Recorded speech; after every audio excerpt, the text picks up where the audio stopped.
Bonjour à tous, alors ça fait un bon petit moment que j'ai pas fait de vidéo, et pour une bonne raison, c'est que je suis vraiment en train d'essayer de taffer un max sur le livre de règles. Bonne nouvelle, il avance vraiment très bien, j'ai quasiment fini toutes les petites images explicatives qui l'accompagnent. Là, on est en train de faire des passes de relecture au niveau de l'orthographe, et bientôt on va pouvoir l'envoyer à un graphiste pour avoir enfin une version du livre de règles en téléchargement. Donc voilà, ça faisait longtemps que je retardais un petit peu la chose, parce que c'est vraiment une tâche un petit peu ardue de faire ce livre de règles, et il y a toujours d'autres petits éléments que j'ai envie de faire. C'est toujours plus facile de travailler sur une carte de jeu que sur le gros morceau du livre de règles. Mais bon, voilà, il est bientôt là.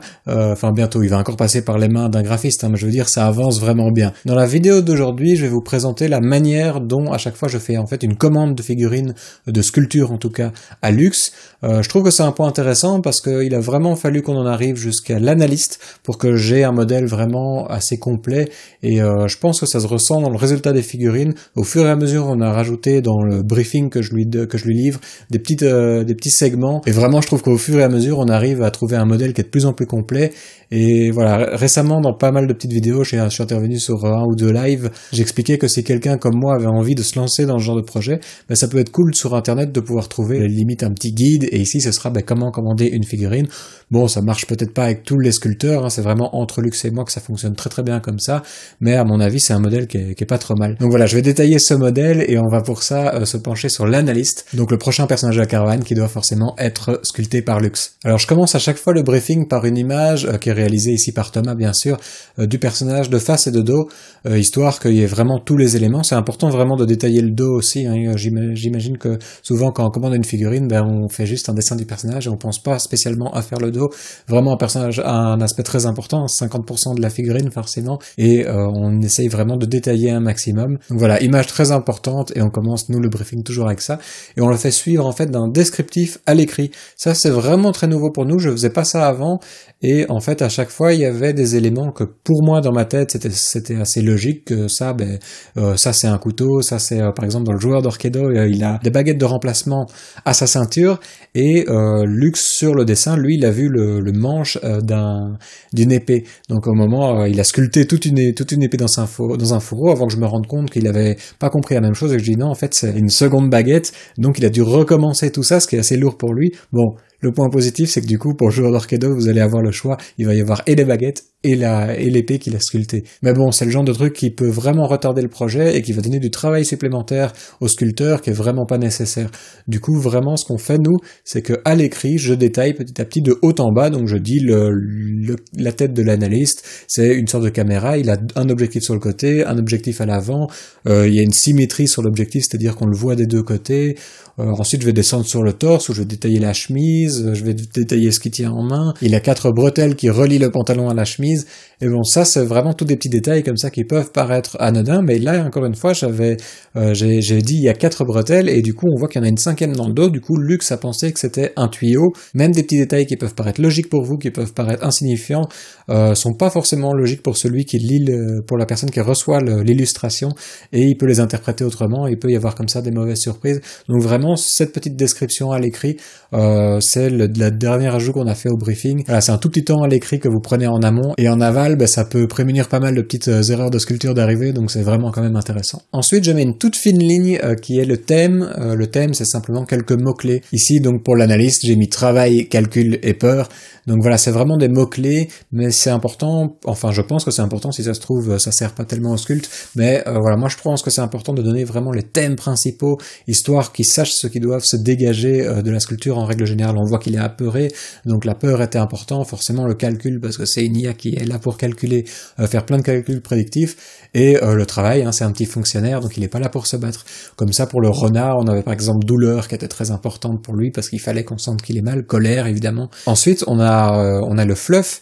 Donc ça c'est quelque chose qu'au début je faisais un petit peu, c'était vraiment 2 petits paragraphes, et au fur et à mesure j'écris de plus en plus un bon petit texte de fluff. C'est vraiment important, et en fait le gros avantage que vous avez à détailler un maximum le fluff, c'est que pendant qu'il lit ça, le sculpteur il va petit à petit s'attacher au personnage et se l'approprier, il va se l'imaginer dans des petites aventures. Vraiment c'est arrivé avec l'analyste Lux, après avoir reçu le briefing, il disait ah super, ils partent en grève aussi, est-ce qu'ils ont un syndicat, des trucs comme ça, et nous on commence à délirer sur ça en se disant que l'analyste tout à fait c'est un personnage qui est qui est complètement dans l'absurde, parce que déjà il est matérialisé dans un corps, alors que ce serait plus efficace si c'était simplement une unité de calcul, et il vient tous les jours du boulot, des choses comme ça. Au final, ça va aider le sculpteur à tout doucement s'attacher au personnage et à avoir envie de rendre au mieux la sculpture et de retranscrire l'impression qu'il a eue en lisant le fluff à la sculpture. Donc ce fluff, je vais vous le lire parce que je pense que pour vous aussi, ça peut être intéressant.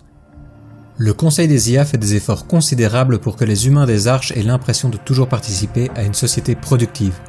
Aussi, nombre d'intelligences artificielles sont placées dans un corps mécanique humanoïde. De toute évidence, de tels programmes pourraient être placés dans des unités ou délocalisés dans un réseau. Mais le Conseil s'applique à maintenir l'illusion par tous les moyens. Les analystes par exemple sont intégrés dans un corps chétif permettant aux humains des commissariats de conserver un sentiment de supériorité et de domination physique.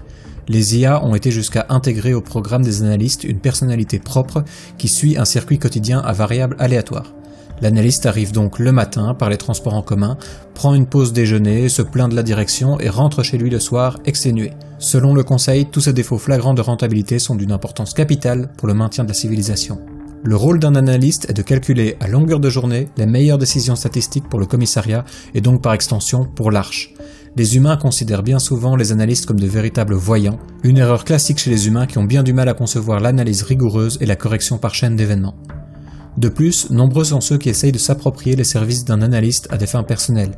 Ceci est bien entendu formellement interdit par le Conseil. Les intérêts de l'Arche peuvent parfois nécessiter certains événements dramatiques à court terme pour maximiser les probabilités d'atteindre un objectif donné. Cependant, les humains ont depuis toujours mis en place des paliers d'exception leur permettant de se soustraire à leurs propres lois lorsqu'ils atteignent certains niveaux sociaux. Pour le bien de la civilisation, la corruption et l'abus de pouvoir doivent être préservés. Certains analystes se retrouvent alors à accompagner des bandes d'individus de tout genre, leur servant d'unité de calcul sur pattes, tandis que le fonctionnaire essaye tant bien que mal d'adapter son programme limité à sa nouvelle fonction d'aventurier.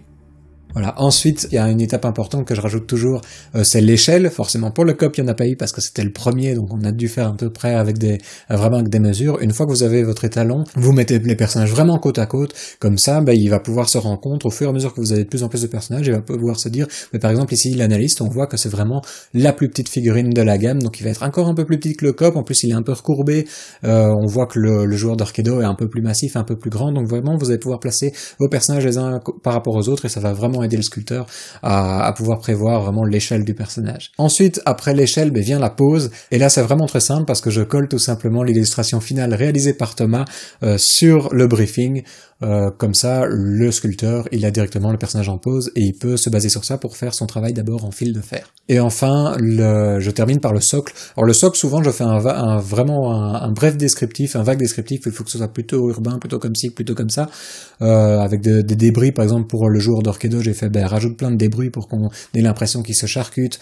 Pour la jammeuse, on va le mettre légèrement en pente. C'est une idée de luxe pour que donner une petite impression de vitesse. Donc il y a à chaque fois des petits détails comme ça, mais je détaille pas spécialement le socle, je laisse souvent Lux choisir. Le dernier point est sans doute un des plus importants et j'y suis pas arrivé tout de suite non plus, on y arrive vraiment très très bien maintenant avec l'analyste. Faut pas avoir peur de laisser le sculpteur vraiment se réapproprier le personnage, un petit peu retravailler la pose, refaire certaines parties. Là pour l'analyste, j'ai vraiment laissé beaucoup plus de champ libre à Lux. Comme ça se passe de mieux en mieux, de lui-même, Lux demande de plus en plus, je peux faire ça, est-ce que je peux transformer le dessus du crâne pour au lieu de le faire rond, faire une petite arête pour que ce soit mieux pour la peinture, tous des petits détails comme ça auxquels nous on pense pas spécialement, et lui comme il a l'habitude, c'est quand même son travail, il a des petites idées comme ça en cours de sculpture qui va vraiment modifier un tout petit peu le personnage, mais qui va grandement l'améliorer. Donc laissez vraiment du champ libre pour votre sculpteur également.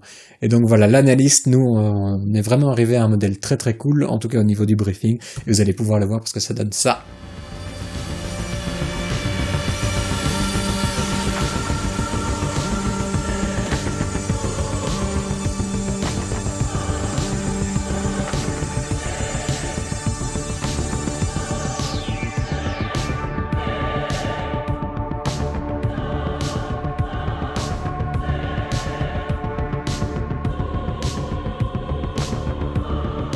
Et ouais, ça c'était vraiment la petite surprise du chef, l'analyse est déjà finie, on a vraiment mis les bouchées doubles, en tout cas Lux a vraiment mis les bouchées doubles pour essayer de sortir donc les 8 premiers personnages le plus rapidement possible, histoire de pouvoir tester ça, et du coup on est un petit peu en avance pour la première fois sur le planning, ça c'est ultra cool, et du coup il va pas arriver tout de suite, par contre on va pas l'envoyer chez GRX tout de suite, là le joueur d'Orkedov devrait bientôt arriver, le temps que je monte cette vidéo et tout ça, à mon avis, devrait être là peut-être dans une semaine, 2 semaines max, et ce que Lux va faire, c'est qu'il va d'abord sculpter la jammeuse pour qu'on puisse vous proposer un pack avec tous les personnages de la caravane, sans doute avec 2 copes et un exemplaire de chaque autre personnage pour avoir vraiment un petit starter pack avec déjà une petite formation et pouvoir commencer des parties très rapidement. On fera ensuite la même chose avec le Paria et le Shigoro pour faire le pack Raider. Donc voilà, j'espère que cette vidéo vous a plu, j'espère que vous êtes motivés pour la suite parce que nous, on commence vraiment à accélérer, on a hâte de passer à la suite et nous on se retrouve très très bientôt pour la suite. Je vais peut-être faire une petite vidéo avec Lux parce que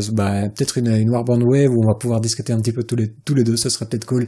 Donc surtout qu'on a peut-être un confinement qui va nous arriver sur la gueule le temps que la vidéo soit en ligne. Je serai sans doute déjà en confinement. Donc voilà, d'ici là, portez-vous bien, on se retrouve pour la suite. Ciao!